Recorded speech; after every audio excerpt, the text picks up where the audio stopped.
We have so many stories in our lives, but our stories are not always heard. On the Hear My True Story podcast, we tell our own true stories. Before the white car backed, our head teacher had scattered. Looking at him, I could only see his tie that was flying backwards, waving at us, and he disappeared in thin air.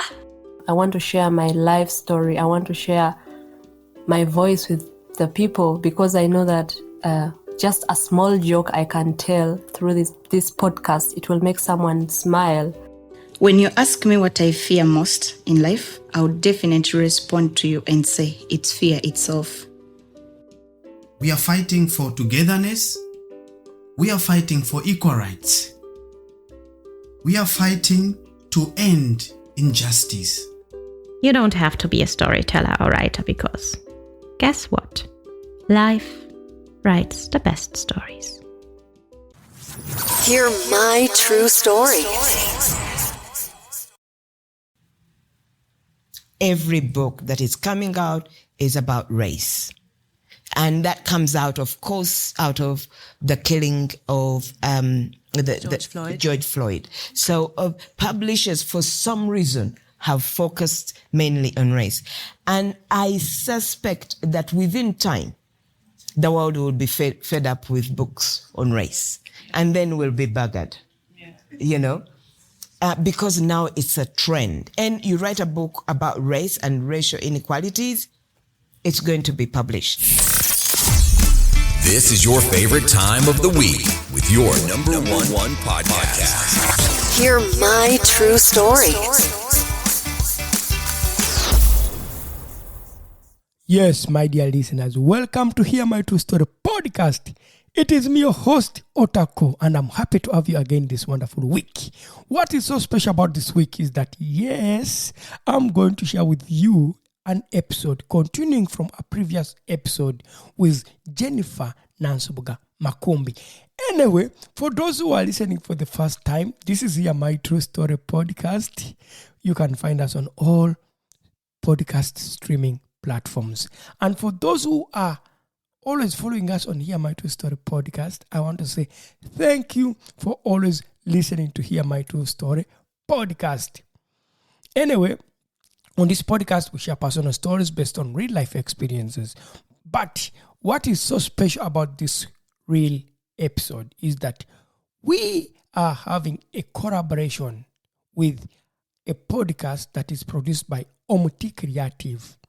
And that podcast is called Ugandan Art Speaks Out. This week's special guest on your favorite podcast. Hear my true story.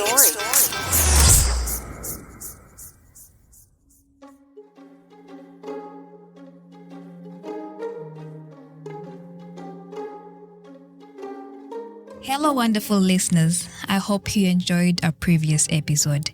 We had such an insightful workshop with Jennifer Makumbi, and I want to thank all of you for your positive feedback and engagement. Your support means the world to us. Now, if you thought the last episode was exciting, you are in for a treat today. In this new episode, we'll be building upon the ideas and discussions from our previous topic. We'll be exploring, diving deeper, and perhaps even challenging some of our previous conclusions. But before we jump in, I'd like to take a moment to express my gratitude to our sponsor, Omuti Creative. Your input truly helps shape the direction of this podcast. All right, let's get started.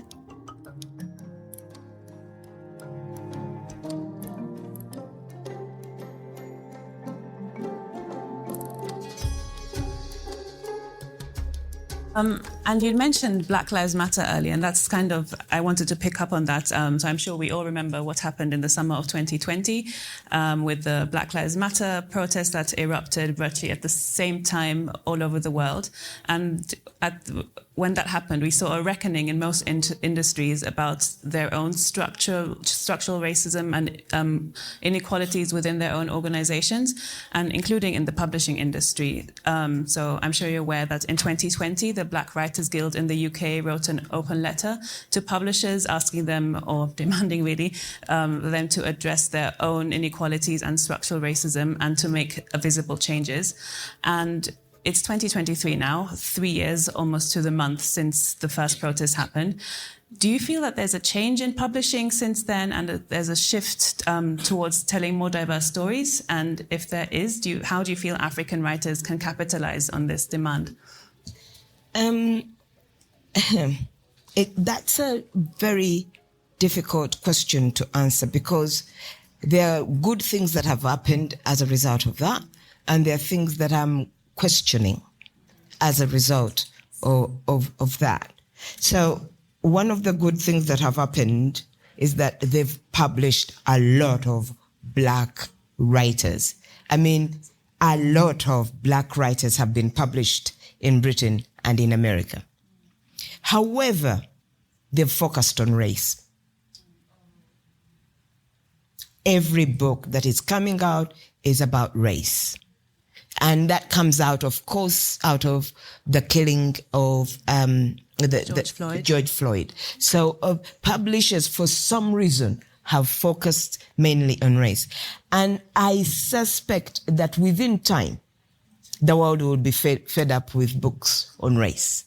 And then we'll be buggered, you know, because now it's a trend. And you write a book about race and racial inequalities, it's going to be published. The other thing that you didn't know, the British were publishing more Africans than they were publishing other Black people. For some reason, I don't know why. Okay? So now they've backed off a little bit, and they are publishing more other Black, which is fair, because they were publishing more Black African writers because they would be published first in America. And Americans have done all the hard work, and then they reissue in Britain. And for some time, there was a problem where it seemed like they preferred to publish African writers, but now they're catching up. So every publisher now was looking, I swear to you, they were writing to us. Do you know any African writers that needs publishing? Can you recommend a book? Can you... immediately after, they were just desperate to publish. The problem was that they would publish you to tick a box. And that's dangerous. When publishers publish you just to tick a box to say at the end of the year we've published so many Black writers, that doesn't mean they've put a lot of money into your book. Sometimes you can find a book published by a major publisher, which is shoddily edited. You look at the cover and it's, you know, and even the binding itself is not good. So you're published, but do you know what I mean? So I was quite aware of that there are people who are being published because people want to top up their numbers. So there is, and you don't want to be published because of that. So it is a wonderful thing that now they are taking on a lot of Black editors, and it will improve. But what people didn't talk about was something that I noticed when I started lecturing in Britain.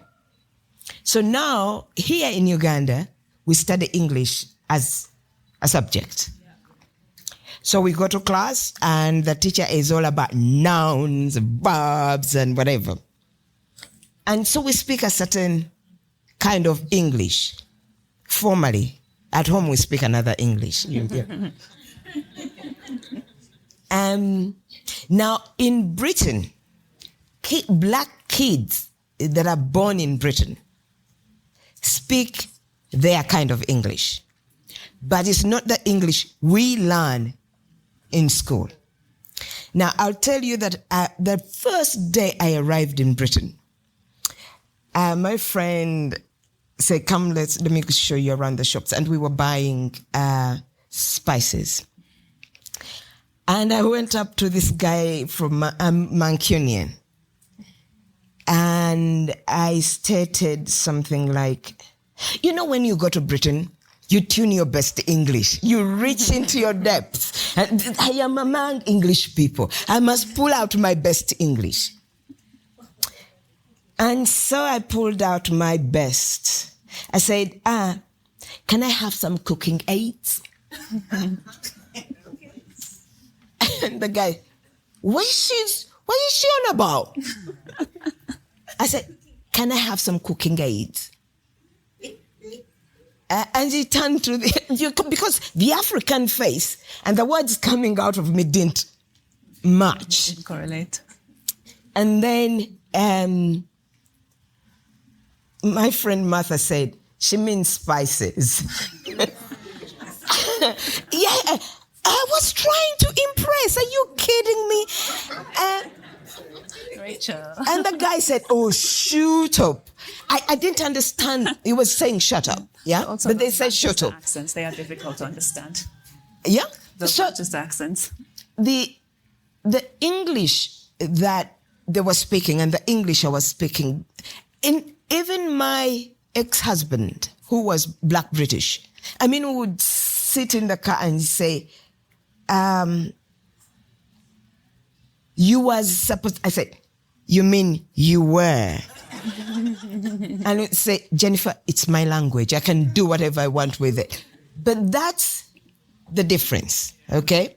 So when British Black kids came to studying English, they stayed away from the language because they didn't speak the Queen's English. Here in Uganda, you learn the Queen's English. And therefore, your attitude towards the language is very different from the attitude of a Black British child towards that language. So whenever I was teaching English or literature in classes, all the Black students came from two places, Africa and the Caribbean.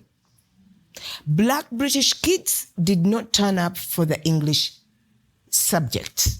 They went to other subjects. So you have to do literature at university level or English to become an editor. But there was a bottleneck at A level. Black British kids didn't study literature, so they didn't turn up to university. So when the publishers recruited editors, they had only access to white people or Africans, but Africans, you know, we don't do that. We do law, engineering, medicine, because no African parent is good. What are you doing? English and you know? And so you rarely got them. Enjoying this episode? Leave a review now. Hear my true story. Thank you so much, Jennifer. That is really interesting, especially hearing your insights into working with Black African writers or students as opposed to Black British writers and students, because there is an immense difference. There is. Which often to white editors, they may not see that. They'll see, oh, we need a Black writer, let's just get and they just tick the box. Yeah, exactly. And I wanted to go back to talk about the issue of availability of maybe not just your books, but other books by African writers in East Africa and the African continent. Because often when they're published by Western publishers, they're not easily accessible here. They're pricey. They may arrive later. And how do... I guess I'll address this to you personally. How do you navigate this as a Ugandan writer, knowing that your audience is here, but your books are published in the West? How do you navigate this? I was lucky. You know, I go on about how my book was rejected 1,000 times in Britain, and I was told it was too African. But I was lucky that my book was edited in Africa. Okay, so when Chintu arrived and it was the way it was, somehow I've been accepted that that's the kind of author I am, that all my books are going to look like that. But that was because Chintu was edited in Kenya by two British black Zimbabwean women. Yeah. And then it traveled back, So now the industry or my publisher is kind enough to have changed to accommodate me. But as I said, that is because I sell books in Uganda. They don't just accommodate you. There's a reason why they're going to do that. So, but now that my books are getting around a bit, other publishers are learning to be more tolerant. But that's mostly in Britain. America, they don't care. They really don't. If you don't do what they want, they won't publish you. This is why I have the first woman, and then I have a girl is a body of water. They were like, no, it won't sell in our market. Or it's Manchester happened, there they call it, let's tell the story properly. Americans are very unbending. They are not interested in the other worlds.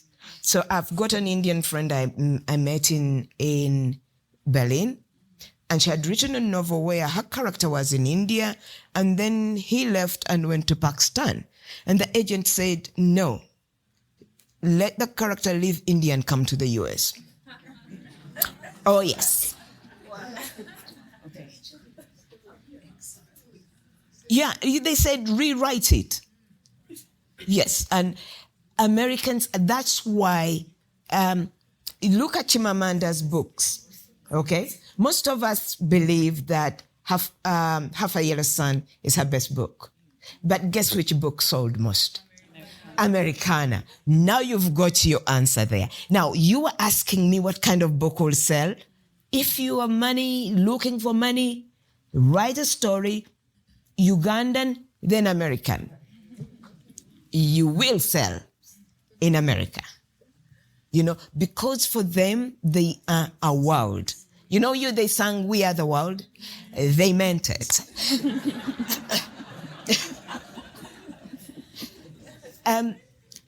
But here's the thing. I've been talking to other African authors, and they are starting to count the books. And even African authors who are in America are saying they are selling more books in Britain because Britain has the Commonwealth. So Britain sells books in Britain, but sells them in Africa, Anglo-Africa as well. So they are making more money because now people are realizing there's a market for African novels in Africa, But you add up the sales from America and you're like, so I changed my title for this? Do you know? So Americans are so close, they want to read about themselves. So that's what you need to know. This is excellent to know. Thank you so much, Jennifer. And I guess I'll go on to my final question now. So I feel like in the past 10 years, we've seen a shift in the type of African novels that we see coming out from international publishers.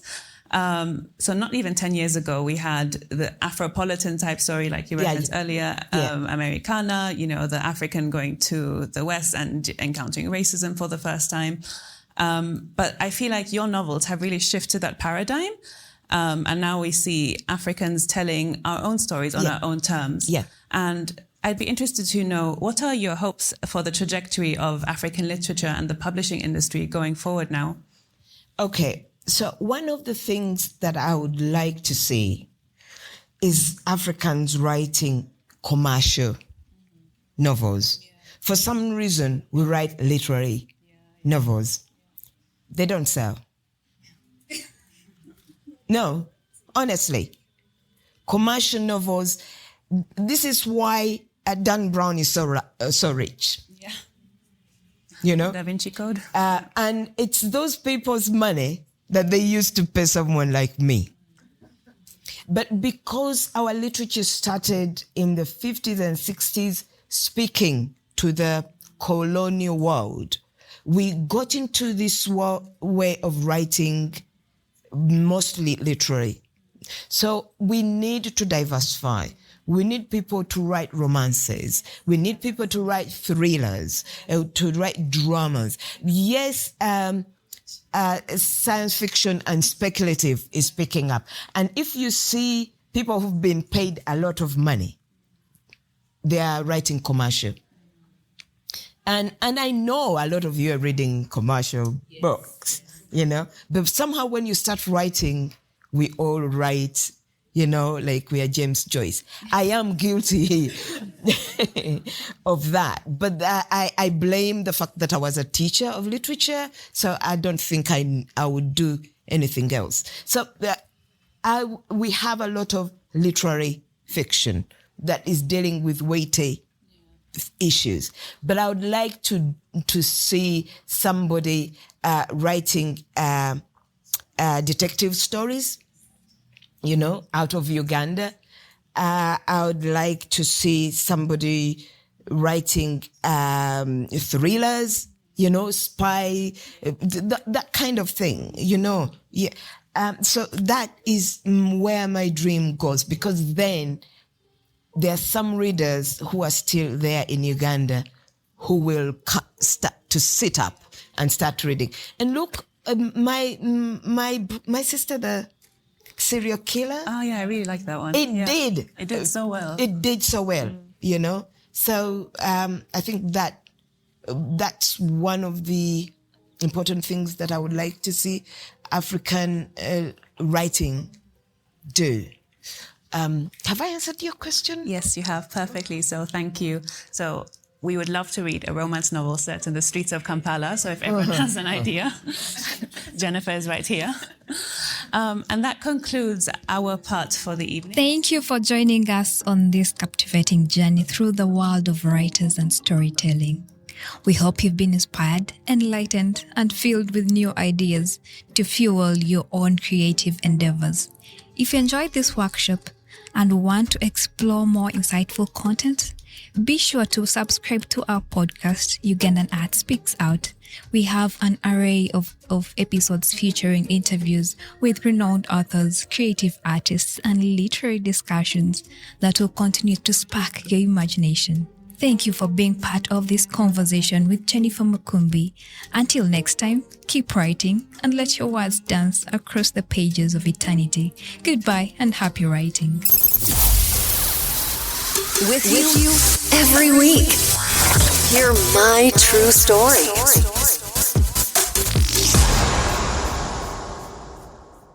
Yes, my dear listener, thank you so much for listening to Hear My True Story podcast. Yeah, that was the conversation that was shared by Jennifer Nansubuga Makumbi. This episode was so special because we did it as a collaboration where we teamed up with Ugandan Art Speaks Out, a podcast produced by Omti Creative, and Hear My True Story podcast, a podcast that myself, Otako, produces.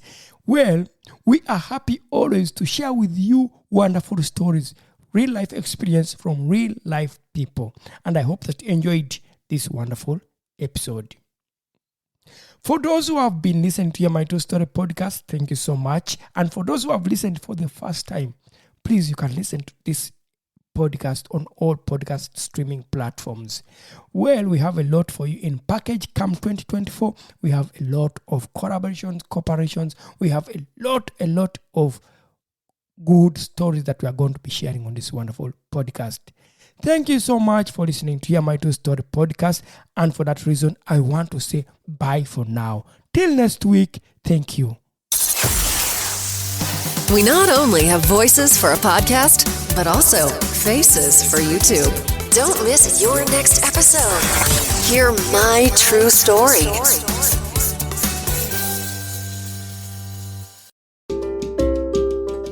Thank you for listening to our podcast, Music by Edwin Matovo, hosted and produced by Otako. Subscribe to our podcast for more stories and visit us on our website, hearmytruestory.com, for more stories. All the links are listed in the show notes of this podcast.